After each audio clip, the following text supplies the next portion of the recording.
மக்கள் தொலைக்காட்சி நேயர்களுக்கு வணக்கம்.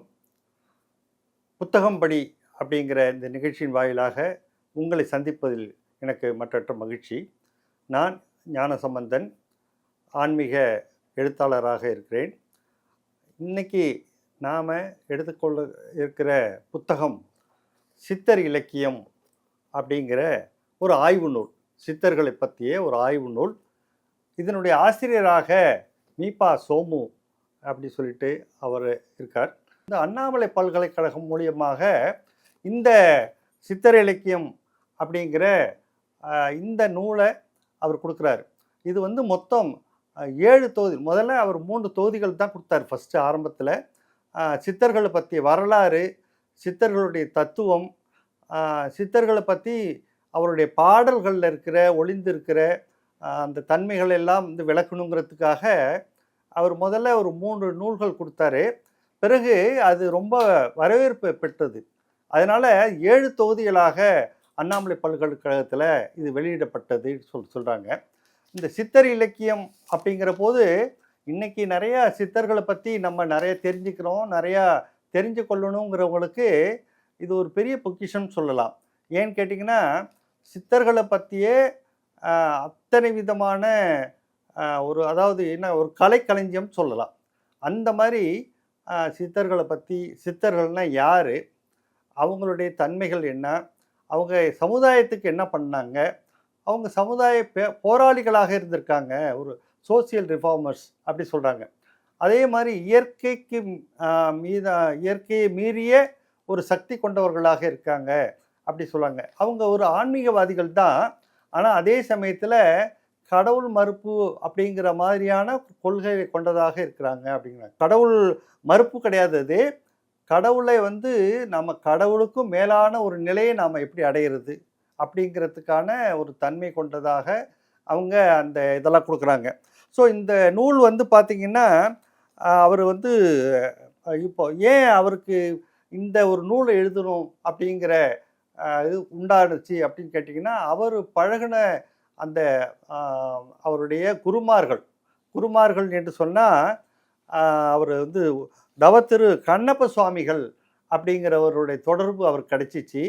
அப்போ அவர்கிட்ட இந்த யோக நித்திரைகள் பற்றியும் யோகத்தை பற்றியும் அவர் வந்து அறிஞ்சிக்கிட்டார். அப்போ அந்த வகையில் அந்த கருத்துக்களில் அது சித்தர்களோடு கூடியதாக இருக்குது அப்படிங்கிற போது, ஏன் அதை ஒரு நூலாக வெளியிடக்கூடாது அப்படிங்கிற வகையில் இந்த நூலை அவர் வடிவமைக்கிறார். அப்போது அவர் வந்து தன்னுடைய குருவாக இருக்கிற கண்ணப்ப சுவாமிகள், அவர் வந்து குண்டலினி யோகத்தில் ஒரு சிறந்த அனுபவம் கொண்டவர். அந்த வகையில் பல பேருடைய நட்பு அவர் கிடைச்சிச்சு. அவரோட கிடைச்சதில் பல பேர் இந்த சித்த யோக நெறியில் இருந்தவங்க, அவங்களுடைய தொடர்பு கிடைச்சிச்சு. ஸோ அந்த வகையில் தான் இந்த நூலை வந்து அவர் கொடுக்குறாரு. இன்னும் சொல்லப்போனால் சித்தர்களுடைய நூல்கள் வந்து வெறும் ஏட்டிலே இருந்தது. அதை வந்து இது பண்ணுறதுக்கு யாரும் பதிப்பிக்கிறதுக்கு கூட முதல்ல முன் வரலை. பிறகு இந்த மாதிரி அறிஞர்கள்லாம் சேர்ந்து அதை வந்து பதிப்பிக்கிற போது அது வந்து ரொம்ப கடினமாக இருந்துச்சு. அது பொருள் விளங்குறதுக்கான தன்மை வந்து ரொம்ப சிரமமாக இருந்துச்சு. அப்போ அதை எளிமைப்படுத்தணுங்கிறதுக்காக தான் இதை மாதிரி ஒரு கலைக்களஞ்சியம் மாதிரி ஒரு ஆய்வு நூலாக இது கொடுக்குறாங்க அப்படி சொல்லலாம். இந்த நூல் சித்தர்களுடைய கோட்பாடுகளையும் பயிற்சி முறைகளையும் தொகுத்து ஆராயிற நூலாக இருக்குது. இந்த 2000 ஆண்டுகளுக்கு முன்னால் இந்த அறிவியலுக்கு ஒத்ததான ஞான இலக்கியங்கள் அது வந்து நம் சித்தர்கள் தெரிஞ்சு வச்சுருந்தாங்க.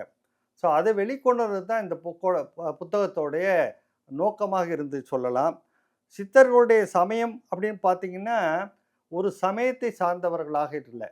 ஒன்றே குலமும் ஒருவனே தேவனும் அப்படின்னு திருமூலர் சொல்கிறாரு. அந்த மாதிரி தான் எல்லாரும் ஓர் குலம் அப்படிங்கிற வகையில் ஒரு சமுதாய ஒருங்கிணைப்பாளராக அவங்க இருந்திருக்காங்க அப்படின்னு பார்க்குறோம். அதேமாரி ஞானிகளுடைய பேச்சு எப்படி இருக்கும் அப்படின்னா, அவங்க அதிகமாக பேசவே மாட்டாங்க. அவங்க வந்து பேசாத பேச்சுன்னு சொல்லுவாங்க, மௌனத்தில் இருக்கிறது அப்படிங்கிற வகையில். அவங்களுடைய வந்து பெரும்பாலான பார்த்திங்கன்னா ஞானிகள்லாம் அவங்க வந்து கண்களாலவே பேசுவாங்க. அந்த மாதிரியான ஒரு நிலையை அடைந்தவர்கள் அவங்க அப்படி சொல்லலாம். அவங்க பேச்சு வந்து பேசாத பேச்சு, மௌனம் அப்படிங்கிற வகையில் இருந்திருக்குது. அதேமாரி அவர்கள் அவர்களுடைய அதாவது அவர்களுடைய இலக்கியம் அப்படி பார்த்தீங்கன்னா, அது கூட ஒரு எழுதாத எழுத்துன்னு சொல்றாங்க. ஏன்னு கேட்டீங்கன்னா, அன்னைக்கு எழுதா கிழவி அப்படிங்கிற வகையில குருமார்கள் தன்னுடைய சீடர்களுக்கு அது வாய்மொழியாக சொல்லுவாங்க. ஸோ அத வந்து அந்த சீடர்கள் என்ன பண்ணுவாங்கன்னா, அவங்க மனதில் வாங்கி வைத்துக்கொண்டு, பிறகு அத எழுதுனாங்க. அதனால இந்த ஞானிகளுடைய எழுத்து கூட எழுதாத எழுத்து அப்படின்னு சொல்லி சொல்றாங்க. ஸோ அந்த வகையில தான் அவங்க வந்து அ இந்த மாரியான ஒரு அறநெறிகளுடன் கூடிய ஒரு ஆன்மீக நூல வந்து அவங்க குடுத்துருக்காங்க பார்க்கலாம். அதில முக்கியமா பார்த்தீங்கன்னா, சித்தர்கள் அ சொல்ற அ அது யோகங்கள் இன்னைக்கு கூட பார்த்தீங்கன்னா, யோகா ஒரு முக்கியமான தன்மை கொண்டதாக இருக்குது. யோகா எல்லாருக்கும் யோகாவ பத்தி பேசுறாங்க. அது அந்த யோகாவே ஆரம்பத்திலே அவங்க வந்து நம்ம சித்தர்கள் தான் நம்மளுடைய சித்தர்கள் வடிவமைச்சிருக்காங்கன்னு பார்க்குறோம். அதில வந்து 8 வகையான அங்கங்கள் சொல்றாங்க. யமம், நியமம், ஆசனம், பிராணாயாமம், பிரத்யாகாரம், தாரணி, தியானம், சமாதி அப்படிங்கிற வகையில அந்த 8 அங்கங்கள் கொண்டதாக இருக்கிறது. அதில அந்த 8 அங்கங்கள்லயும் பார்த்தீங்கன்னா, 126 ஆசனங்கள் அவர் வந்து இந்த சித்தர் இலக்கியத்தில அவர் குடுக்குறாரு. ஒவ்வொரு ஆசனமும் என்ன மாதிரியான ஆசனங்கள் இதில இருக்குது அப்படி சொல்லிட்டு 126 வகையான ஆசனங்கள பத்தியும் இதில குடுக்குறாரு அப்படி சொல்லலாம். அதே மாரி வழிபாட்டு முறையில பார்க்குற போதீங்கன்னா, இந்த வழிபாட்டு முறைகளிலும் அவங்க வந்து ஒரு சிறந்த ஒரு தன்மை கொண்டவர்களாக இருக்காங்கன்னு பார்க்குறோம். அதில வந்து வழிபடுறதுக்கான 4 வழிகள், இறைவனை வழிபடுறதுக்கான 4 வழிகள் சொல்றாங்க. அது சரியை, கிரியை, யோகம், ஞானம் அப்படிங்கிற 4 வழிய பத்தி சொல்றாங்க. அதுக்கு அந்த சரியை, கிரியை, யோகம், ஞானத்த அடையறதுக்கான 4 மார்க்கம். அது என்னான்னு கேட்டீங்கன்னா, தாச மார்க்கம், சத்புத்திர மார்க்கம், சக மார்க்கம், சன்மார்க்கம் அப்படிங்கிற 4 வகையான மார்க்கங்களையும் சொல்றாங்க. இப்ப தாச மார்க்கம் அப்படின்னா, சரியில வந்து வர்றவங்க தாச மார்க்கத்த பின்பற்றுவாங்க. அவங்க அவங்களுக்கு கிடைக்கிற அந்த முக்தி என்னான்னு கேட்டீங்கன்னா, சாலோகம் என்று சொல்லப்படுகின்ற இறைவன் இருக்கக்கூடிய அந்த உலகத்தை அடையிறது அப்படிங்கலாம். அடுத்தது பார்த்தீங்கன்னா, கிரியை.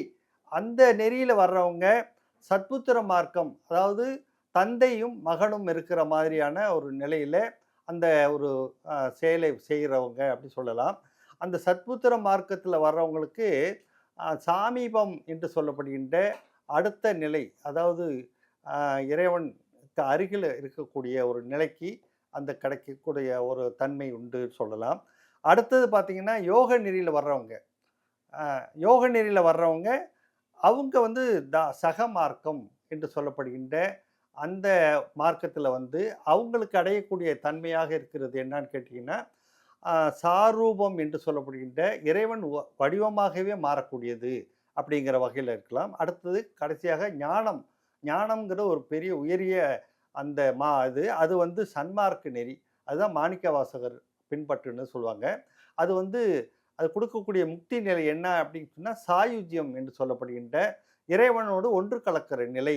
அப்ப இத பத்தியெல்லாம் இந்த புத்தகத்துல அவர் குடுக்குறாருன்னு பார்க்குறோம். அது மட்டும் இல்லாம அட்டமா சித்திகள் என்று சொல்லப்படுகின்ற 8 வகையான சித்திகளையும் பத்தி சொல்றாரு அப்படி சொல்லலாம். அதே மாரி சித்தர்களுடைய சரஞானம் என்று சொல்லப்படுகின்ற அத பத்தி அவர் சொல்றாரு. சரஞானம்னு சொன்னா, இந்த மூச்சு பயிற்சிய அடிப்படையாகக் கொண்டது. சரம் அப்படி சொன்னா, நம்ம எப்படி பூவ தொடுத்து சரமாக கொடுக்குறோம் இல்லைங்களா?